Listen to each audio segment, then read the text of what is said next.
സംഘർഷങ്ങളുടെ പശ്ചാത്തലത്തിൽ നിർത്തിവെച്ച കേരള സർവകലാശാല കലോത്സവം പൂർത്തിയാക്കും.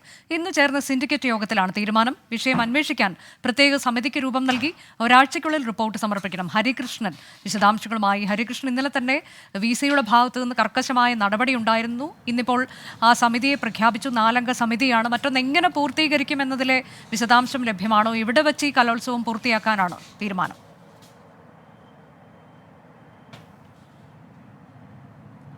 അനുജ, അത്തരം കാര്യങ്ങളൊന്നും ഇതുവരെയും പുറത്തു വന്നിട്ടില്ല. ഇന്ന് ഈ സിൻഡിക്കേറ്റ് യോഗത്തിൽ ഇതുമായി ബന്ധപ്പെട്ട ഈ കലോത്സവം നിർത്തിവെച്ച കലോത്സവം വൈസ് ചാൻസലറുടെ നിർദ്ദേശപ്രകാരമാണ് ഈ കലോത്സവം നിർത്തിവെച്ചത്. അത് തുടരുന്നതുമായി ബന്ധപ്പെട്ട തീരുമാനമെടുക്കുമെന്ന് നേരത്തെ തന്നെ അറിയിച്ചിരുന്നു. ആ തരത്തിൽ സിൻഡിക്കേറ്റ് യോഗം ഈ കലോത്സവം പൂർത്തീകരിക്കാനാണ് തീരുമാനമെടുത്തിട്ടുള്ളത്.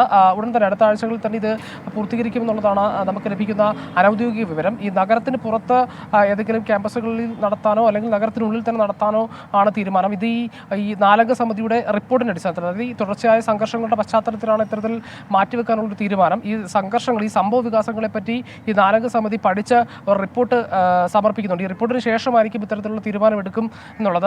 അത് ഉൾപ്പെടെ ഈ കലോത്സവ മാനുവൽ ഉൾപ്പെടെ പരിഷ്കരിക്കുന്ന കാര്യങ്ങളടക്കം സിൻഡിക്കേറ്റ് യോഗത്തിൽ ഇന്ന് ചർച്ചയായിട്ടുണ്ടെന്നുള്ളതാണ് ഏറ്റവും പ്രധാനപ്പെട്ട കാര്യം.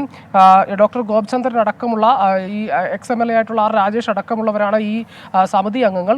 ഇവരുടെ ഒരു അന്വേഷണത്തിലായിരിക്കും ഇത്തരത്തിൽ വിശദമായൊരു റിപ്പോർട്ട് ഇതുമായി ബന്ധപ്പെട്ട് സമർപ്പിക്കുന്നത്. കലോത്സവ മാനുവലും പരിഷ്കരിക്കുമെന്നുള്ളതാണ് മനസ്സിലാക്കാൻ സാധിക്കുന്നത്. അതേപോലെ തന്നെ ഈ കോഴ കേസിലെ ഈ 2-3 പ്രതികൾക്ക് ഇന്ന് ഹൈക്കോടതി മുൻകൂർ ജാമ്യവും നൽകിയിട്ടുണ്ട്. അനുജ, നിർത്തിവെച്ച കേരള സർവകലാശാല കലോത്സവം പൂർത്തിയാക്കും.